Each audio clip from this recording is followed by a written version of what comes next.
एक तलाकशुदा पत्नी शपथ लेती हैं कि जब वो एसपी बन जाएंगी तो माता वैष्णो देवी के चरणों में जाकर के माथा टेकेंगी। दोस्तों, फिर उनकी ये मनोकामना पूरी हो जाती है। फिर जो उन्होंने शपथ ली थी कि वो माता वैष्णो देवी के चरणों में जाकर के माथा टेकेंगी, इसी मुराद को पूरी करने के लिए वो माता वैष्णो देवी के चरणों में पहुंच जाती हैं। दोस्तों, आमतौर पर जो औरतें होती हैं वो सफ़ेद साड़ियाँ तब पहनती हैं जब उनका पति मर जाता है, लेकिन भारतीय रीति रिवाज में ये एक रीति रिवाज है कि जब कोई मनोकामना पूरी हो जाती है तो माता या किसी भी भगवान के दर्शन के लिए वो सफ़ेद साड़ियाँ पहन करके जाती हैं। तो जब एसपी साहिबा की मुराद पूरी हो जाती है तो वो सफ़ेद साड़ी पहने माता वैष्णो देवी के दर्शन के लिए पहुंचती हैं। दोस्तों, माता वैष्णो देवी के दर्शन करने के लिए जो आखिरी पड़ाव होता है वो आखिरी पड़ाव होता है 740 सीढ़ियों को पार करना, उन 740 सीढ़ियों को चढ़ना, जो कि लगभग 13 से 14 किलोमीटर के फैलाव में फैली हुई हैं। तो वो जो एसपी साहिबा होती हैं वो भी उन 740 सीढ़ियों को चढ़ते हुए माता वैष्णो देवी के दर्शन के लिए व्याकुल होते हैं। जब वो रास्ते में पहुंचती हैं तो आधी सीढ़ियां चढ़ने के बाद उन्हें एक भिखारी नजर आता है। दोस्तों, एसपी साहिबा अपने परिवार वालों के साथ में गई थी, अपने पिता, माता और अपने भाई बहन के साथ में। जब उन्होंने देखा कि कोई भिखारी जिसने फटा सा कंबल ओढ़ रखा है, भूख से व्याकुल है और रोटी या पैसों की मांग कर रहा है। दोस्तों, फिर वो एसपी साहिबा से उस जो भिखारी था उसकी भूख बर्दाश्त नहीं होती है, उसकी जो व्याकुलता थी वो बर्दाश्त नहीं होती है। फिर वो उसके पास जाती हैं और अपने पर्स से 100 की नोट निकालते हुए उसके जो कट्टा बिछाया हुआ था उस पर डालती हैं। वो अपनी माता से कुछ केले लेके रखे थे तो माता से केले लेती हैं और उस भिखारी को देने लगती हैं। तभी उनकी नज़र उस भिखारी की शक्ल पर पड़ती है, क्योंकि तब तक उस भिखारी ने अपनी जो शक्ल थी वो उस चादर से ढक रखी थी।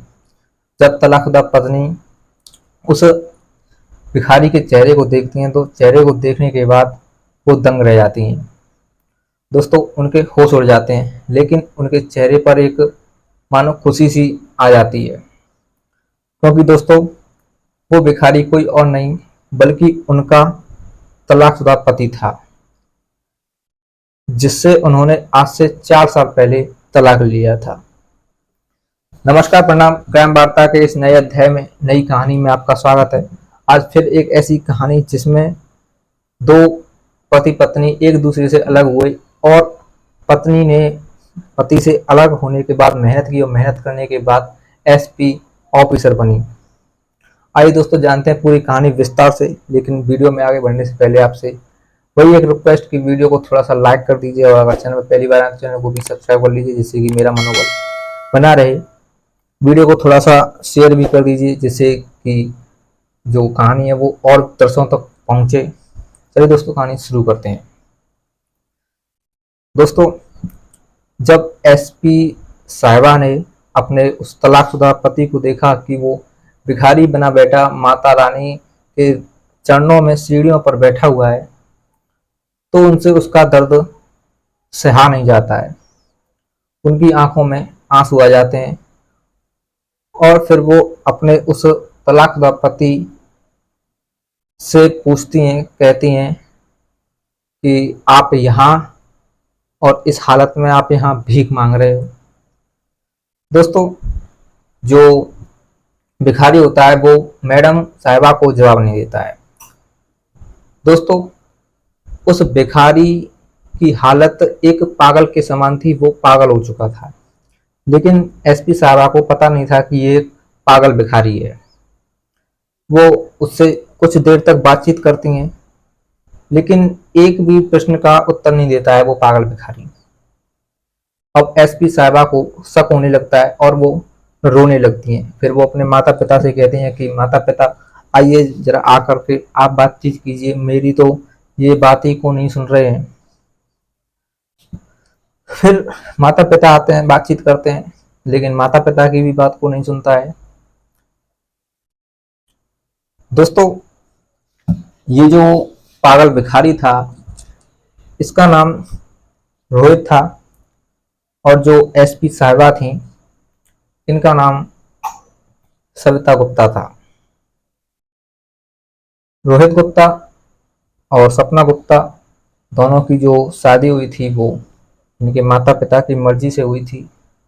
दोनों बहुत ही ब्रिलियंट और पढ़ने वाले होशियार दंपति थे।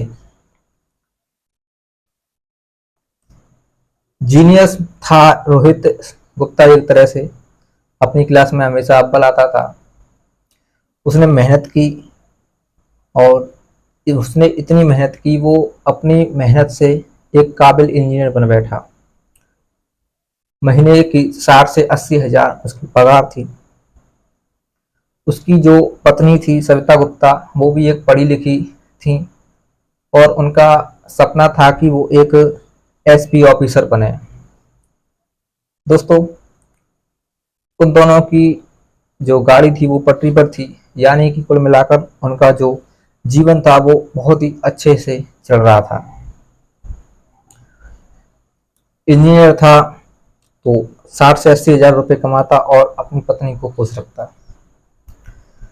सविता गुप्ता अपनी घर में ही पढ़ाई करती, और पढ़ाई से जो उसने सपना देखा था, उस सपने को, उस मुकाम को हासिल करने के लिए जी तोड़ मेहनत करती। उसने इतनी मेहनत की कि उसने अपने पति का ध्यान रखना ही बंद कर दिया। जब ध्यान रखना बंद किया तो जो रोहित गुप्ता था, उसे चिंता होने लगी कि उसकी पत्नी उसका ध्यान ढंग से नहीं रखती है, उसका ख्याल नहीं करती है। तो फिर उसने अपनी पत्नी से कहा कि तुम इस पढ़ाई के चक्कर में मेरा ध्यान नहीं रख पाती हो, तो तुम इस पढ़ाई को छोड़ दो। क्या करना है तुम्हें? 4 वक्त की रोटी खिलानी है मुझे। मैं 60 से 80 हजार रुपये महीने अच्छी कमा लेता हूँ। तुम्हें कोई भी जरूरत नहीं है कमाने की, तो तुम अपना जो सपना देखा है उसे यहीं छोड़ दो। दोस्तों, एक सपना चाहे छोटा हो चाहे बड़ा हो, हर कोई देखता है, और हर कोई उस सपने को पूरा करने के लिए जी तोड़ मेहनत करता है, और वैसा ही कर रही थी सविता गुप्ता। लेकिन जब उसके पति ने कहा कि तुम इस पढ़ाई को यहीं छोड़ दो, यहीं रोक दो, तो उसे बुरा लगा।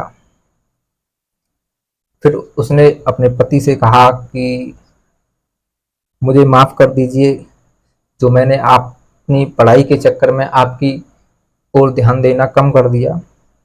मैं इसकी गुनहगार हूँ, लेकिन आप मेरे सपनों के बीच में मत आइए।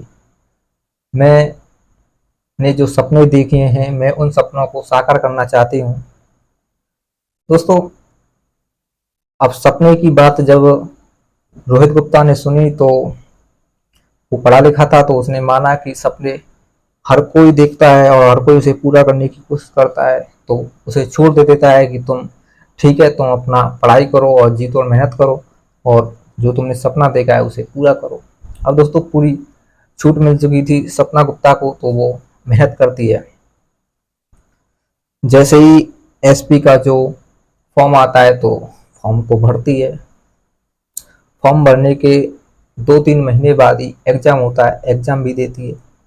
एग्जाम के 6 दिन बाद ही आंसर की आ जाती है। जब आंसर की में पता चलता है कि उसने जो प्रश्न पत्र हल किया था वो पूरा हल नहीं किया। फिर जब रिजल्ट आता है, तो रिजल्ट में साफ साफ दिखाई देता है कि सविता गुप्ता ने जो पेपर दिया था वो उसमें फेल हो चुकी है। दोस्तों, इस बात से सब जो सविता गुप्ता थी वो पूरी तरह से टूट जाती है। उसका पति उसे सांत्वना देता है, उसे धैर्य बनाता है कि कोई बात नहीं, पहले अटेम्प्ट में तुमने बहुत कोशिश की, तुम्हें पहले अटेम्प्ट में सबक मिला होगा कि तुमने क्या गलती की, अब तुम उन गलतियों को सुधारो। दोस्तों, अपने पति की इसी बात को मानते हुए सविता गुप्ता दोबारा से अपने पैरों पर खड़ी होती है और दोबारा से अपनी मेहनत को चालू करती है। ऐसे ही समय गुजरता है। 1.5 साल बाद फिर से एसपी का जो वैकेंसी होती है वो निकलती है। सविता गुप्ता फिर दोबारा से उन वैकेंसी में अपना फॉर्म डालती है। उसी प्रक्रिया से पेपर होते हैं।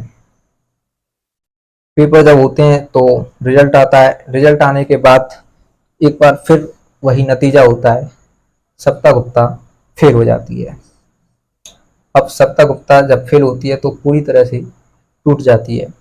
दोस्तों, जैसे ही सविता गुप्ता फेल होती है तो उसका जो पति रोहित गुप्ता था, उसका भी आत्मविश्वास डगमगा जाता है।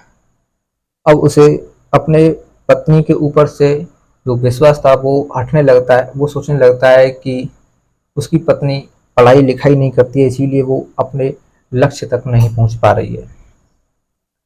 फिर वो सविता गुप्ता को समझाता है कि तुम अब यहीं तक रहने दो, अब तुम पढ़ाई मत करो, तुम्हारे बस का नहीं है। दोस्तों, जब ये बात सुनी कि मेरे बस का नहीं है तो सविता गुप्ता को बहुत बुरा लगता है। उसके हर्ट को बहुत ही ज्यादा हर्ट होता है। वो अपने पति से कहती है कि आपने अभी जो बात बोली है वो मेरे सीने को पार कर गई है। मैं आपकी इस बात को कभी भी नहीं भूलूंगी। दोस्तों, वो इतना ही कहती है और इतना कहते हुए गुस्से में अपना सामान, अपने कपड़े वगैरह सबको पैक करते हुए अपने मायके पहुंचती है। 2 महीने उसे मायके में हो जाती है और 2 महीने तक वो अपने पति रोहित गुप्ता को फोन तक नहीं करती। रोहित गुप्ता जब भी फोन करता तो फोन को नहीं उठाती। घर वालों के पास फोन करता तो घर वालों से भी उसने मना कर दिया कि अगर मेरे पति का फोन आए तो फोन मत उठाना। दोस्तों, 2 महीने गुजर जाते हैं क्योंकि रोहित गुप्ता सविता गुप्ता से जी जान से प्रेम करता था तो उसे अब उसकी दूरियां उससे बर्दाश्त नहीं होती हैं। फिर वो अपने ससुराल में पहुंचता है और अपनी पत्नी को साथ ले जाने के लिए अपने सास ससुर से बोलता है तो सास ससुर उससे बोल देते हैं कि हमने कहाँ रोक रखा है, तुम्हारी अनबन है, तुम सुलझाओ और ले जाओ अपनी पत्नी को। अब दोस्तों, बात कोई नहीं हुई थी, ना ही उनमें कोई झगड़ा हुआ था। बात तो यही थी कि तुम कुछ भी नहीं कर पाओगी, तुम पढ़ाई लिखाई नहीं करती हो। जो कि सच कहा था रोहित गुप्ता ने कि अगर सपनों में इतनी ही उड़ान है तो फिर 4 कदम तो पीछे हटना ही पड़ेगा। जो समाज है उसके ताने झेलने ही पड़ेंगे और सबसे पहले जो तानों की शुरुआत होती है वो घर से ही होती है। पत्नी के पास गया, उससे बोला कि चलो, मना कर देती है कि नहीं जाऊंगी। तो फिर एक बार कहा, एक बार उसने मना कर दिया, 2 बार कहा, 2 बार भी मना कर दिया। जब तीसरी बार कहा, जब तीसरी बार सविता गुप्ता ने मना किया तो रोहित गुप्ता को ठेस पहुंचती है। फिर वो कहता है कि तुम जैसी अहंकारी लड़की के साथ रहना फिजूल है, बकवास है। अगर तुम मेरे साथ नहीं रहना चाहती हो तो मैं तुमसे आखिरी बार पूछ रहा हूँ, अगर तुम मेरे साथ नहीं रहना चाहती हो तो तुम मुझसे तलाक ले लो। दोस्तों, रोहित गुप्ता इतना ही कहता है और इतना कहने के बाद में जो सविता गुप्ता होती है वो तुरंत ही एक वकील को बुलाती है और डिवोर्स पेपर मंगवाती है और डिवोर्स पेपर पर साइन कर देती है। दोस्तों, इस तरह से उन दोनों का जो तलाक था वो तलाक हो जाता है। दोस्तों, जो सविता गुप्ता का तलाक करने की जो वजह थी वो केवल इतनी थी, वो चाहती थी कि वो अपने पति से दूरियों में रहे और दूरियों में रह करके वो अपने जो लक्ष्य है, टारगेट है, उस पर फोकस करे, अपने एग्जाम पर फोकस करे और जो सपना देखा है एसपी ऑफिसर बनने का उसे पूरा करे। दोस्तों, उसने बस इसी वजह से अपने पति से तलाक लिया था। अगर वो अपने पति से नाराज न होती, अपने पति को गुस्सा न दिखाती तो शायद उसका पति उसे कभी तलाक ही नहीं देता, क्योंकि वो उसे बेहद मोहब्बत करता था। दोस्तों, तलाक हुआ तो तलाक होने के बाद जो एक इंजीनियर था, अब वो अपनी पत्नी के प्यार के गम में शराब पीने लगता है। शराब इतनी पीने लगता है कि शराब पी पी करके बेहोश हो जाता है। उसकी स्थिति बद से बदतर होती चली जाती है। एक ऐसा इंजीनियर जो अपने दिमाग में ही एक बड़ी सी बड़ी बिल्डिंग का, एक बहुत बड़े एरिया में खड़ी हुई बिल्डिंग का जो नक्शा होता है उसे बना दिया करता था, अब वो पूरी तरह से बर्बाद हो जाता है। दोस्तों, शराब वो इतनी पीता है कि अपना जो उसने प्रॉपर्टी कमाई थी, जो पैसा कमाया था, उसे सब कुछ बर्बाद कर देता है। दोस्तों, जब एक शख्स बर्बाद होता है तो बर्बादी उसकी इतनी गहरी होती है कि उसका सब कुछ बिक जाता है। जब सब कुछ बिका तो उसका जो माइंड था पढ़ने में, इंजीनियरिंग में, वो भी खराब होता चला जाता है और वो इस स्थिति में आ जाता है कि वो समाज के द्वारा पागल घोषित कर दिया जाता है। दोस्तों, वास्तव में उसे अपनी पत्नी के दूर होने का इतना झटका लगता है कि वो वास्तव में पागल हो जाता है। पागल होने के बाद वो इधर उधर पूरे शहर में भटकने लगता है। दोस्तों, 2 साल हो जाती हैं सविता गुप्ता को मेहनत करते हुए। फिर एक दिन ऐसा दिन आता है कि वो एसपी ऑफिस आखिरकार बनी जाती है अपनी मेहनत से, अपने परिश्रम से। कहते हैं कि ऊपर वाले के घर में देर है लेकिन अंधेर नहीं, और ऐसा ही होता है सविता गुप्ता के जीवन में। 3 अटेम्प्ट देने के बावजूद वो पास नहीं हुई, लेकिन उसने हार नहीं मानी और हार न मानने का नतीजा आज ये था कि आज वो एक एसपी ऑफिसर बनी। दोस्तों, एसपी ऑफिसर बनने के बाद उसने अपने पति रोहित के घर पहुंची, लेकिन जब घर पहुंची तो घर उसका बिक चुका था। उसे जो घर का उस समय वर्तमान मालिक था उससे पता चला कि रोहित गुप्ता ने घर बेच दिया है, तो वो नाराज हो गई, दुखी हुई। अपने घर पहुंची दुखी होते हुए अपने माता पिता को बताई कि ऐसे ऐसे बात है, रोहित गुप्ता घर नहीं है और उन्होंने घर भी बेच दिया है। फिर दोस्तों, कहते हैं कि हर कोई गांव में ऐसा ना ऐसा कोई होता है कि वो एक लड़की के शौहर पर नजर रखे। तो जो सविता गुप्ता के गांव का ही था, तो एक उसके पास जाता है और उससे बोलता है कि ऐसे ऐसी बात है, तुम्हारा पति बहुत शराब पीता रहता है और दिन भर घूमता फिरता रहता है। मैंने उसे शहर में ऐसे ही गटर के किनारे पड़े हुए देखा था। जब ये बात सुनी तो वो घबरा गई।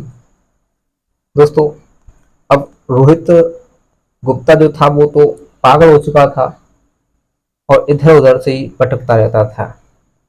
भटकते भटकते वो कटरा जम्मू कश्मीर रेलवे स्टेशन पर पहुंच जाता है और रेलवे स्टेशन से घूमते घूमते, ऐसे भीख मांगते मांगते वो उन सीढ़ियों पर, जिन सीढ़ियों से भक्तगण माता वैष्णो देवी के चरणों में पहुंचते हैं, उन सीढ़ियों पर चढ़ता हुआ बीच रास्ते में ही, बीच सीढ़ियों में ही बैठ जाता है अपने उस कंबल को लेकर के। दोस्तों, उसे बहुत तेज भूख लगने लगती है। बस उसका गुजारा था वो उन्हीं सीढ़ियों पर माता वैष्णो देवी के चरणों में होता रहता है। उसे उन सीढ़ियों पर बैठे बैठे इधर से उधर घूमते हुए, यानी कि कटरा क्षेत्र में घूमते घूमते उसे 2 माह बीते जाते हैं। जब एसपी ऑफिसर बनी तो सविता गुप्ता ने शपथ ली थी कि जब वो एसपी ऑफिसर बन जाएगी तो माता वैष्णो देवी के चरणों में जाएगी।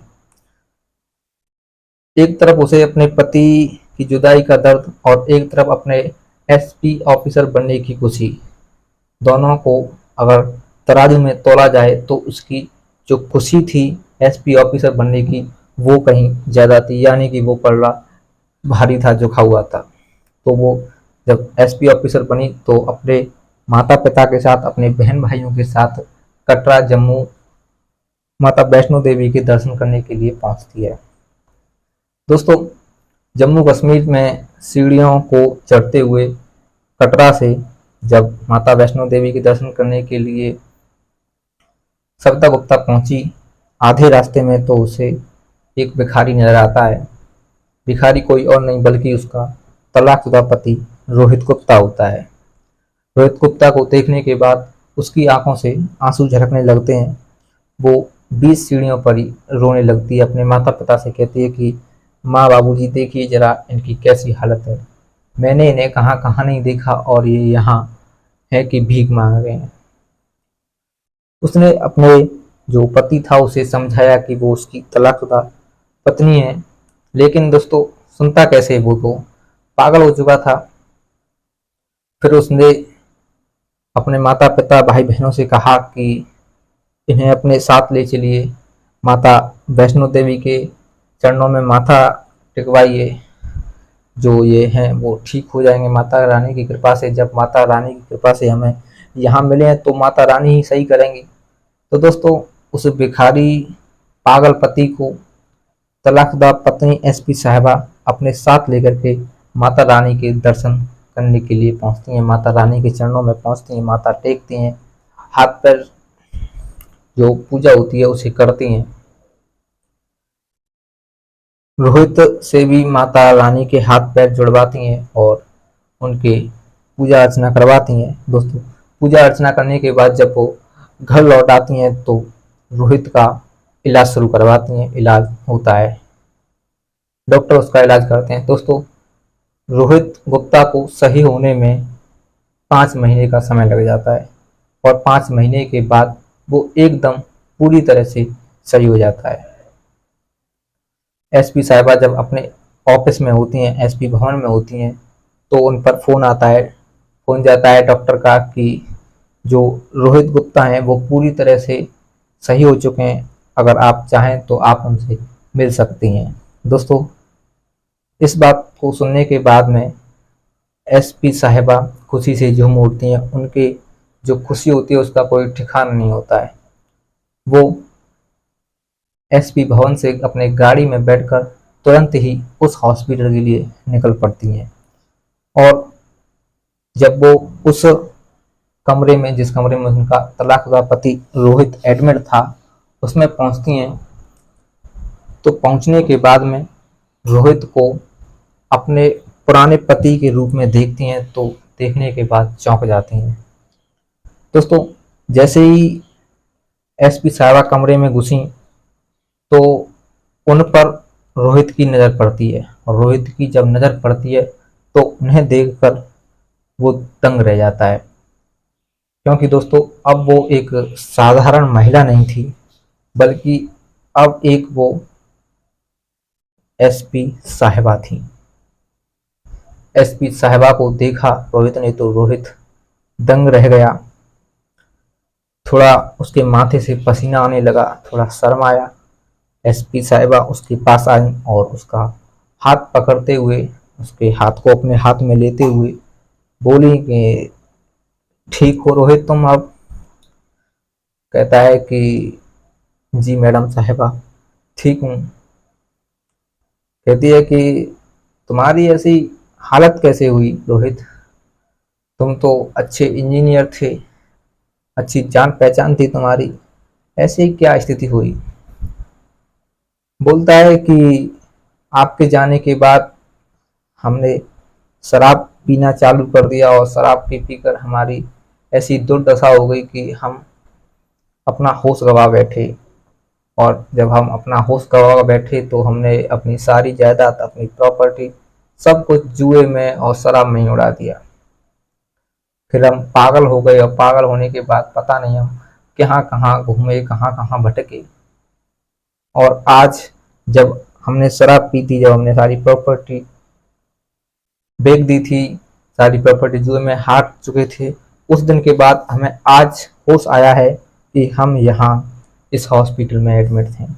हमें तो ये भी नहीं पता कि हमें इस हॉस्पिटल में एडमिट किसने किया, किसने करवाया और हम यहाँ कैसे पहुँचे, हमारी हालत कैसे हुई। हमें बस इतना ध्यान है कि हमने बहुत शराब पी थी और शराब पी करके अपनी सारी प्रॉपर्टी को जुए में बेच दिया था, हार गए थे। तो फिर एसपी साहबा उन्हें सब कुछ बताती हैं कि वो उसे कहाँ कहाँ मिला, कैसी कैसी हालातों में, कैसी परिस्थितियों में दिखा। दोस्तों अपनी स्थिति को, परिस्थिति को समझने के बाद कि वो एक पागल भिखारी बना बैठा माता वैष्णो देवी की सीढ़ियों पर था, तो रोहित को अपने ऊपर शर्म आने लगी। वो अपने पुराने उन दिनों को याद करने लगा और एसपी साहिबा का शुक्रिया करते हुए उनसे बोला कि आपका धन्यवाद जो आपने हमें ऐसी स्थिति से बाहर निकाला। अब एसपी साहिबा ने जब ये सुना कि वो धन्यवाद बोल रहा है, तो एसपी साहिबा बोलती हैं कि इसमें धन्यवाद की क्या बात है, अरे धन्यवाद तो हमें तुम्हारा करना चाहिए। तुम्हारी जो ऐसी स्थिति हुई थी वो हमारी वजह से हुई थी। अगर हम ही तुम्हें छोड़कर न जाते तो शायद तुम्हारी ऐसी स्थिति न आती और आज तुम बहुत बड़े इंजीनियर होते। दोस्तों फिर उन दोनों में बातचीत होती है, तो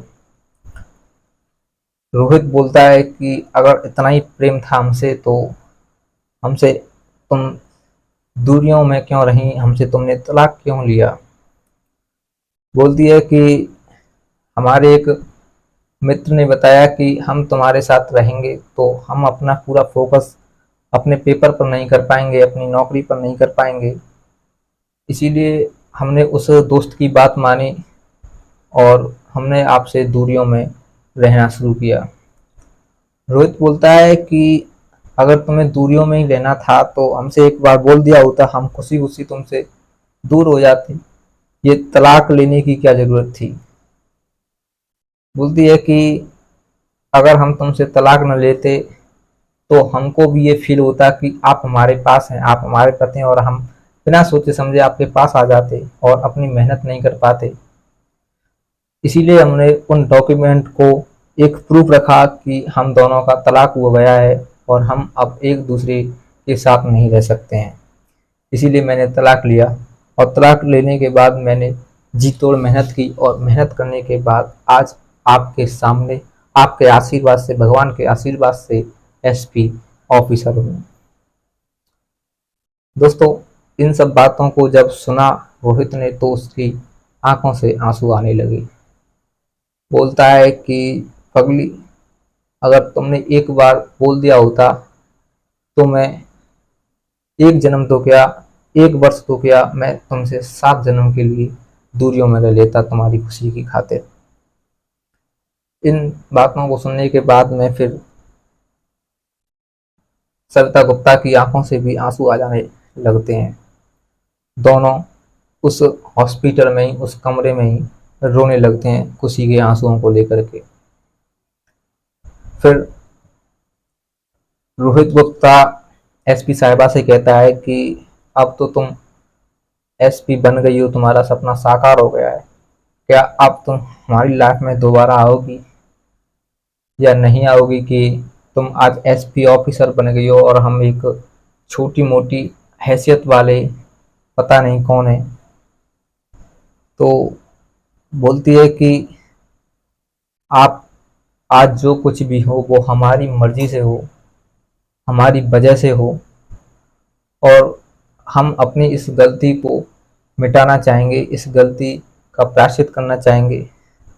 आप ऐसा सोच भी मत लेना कि हम आपसे शादी नहीं करेंगे, हम आपसे जो तलाक लिया था उस तलाक नामे को फाड़ेंगे नहीं। हमने केवल तलाक आपसे इसलिए लिया था कि हम एसपी ऑफिसर बने और हमारा आज वो सपना साकार हुआ है, तो हम अभी आपको अपना पति मानते हुए आपसे अभी इसी हॉस्पिटल में शादी करेंगे।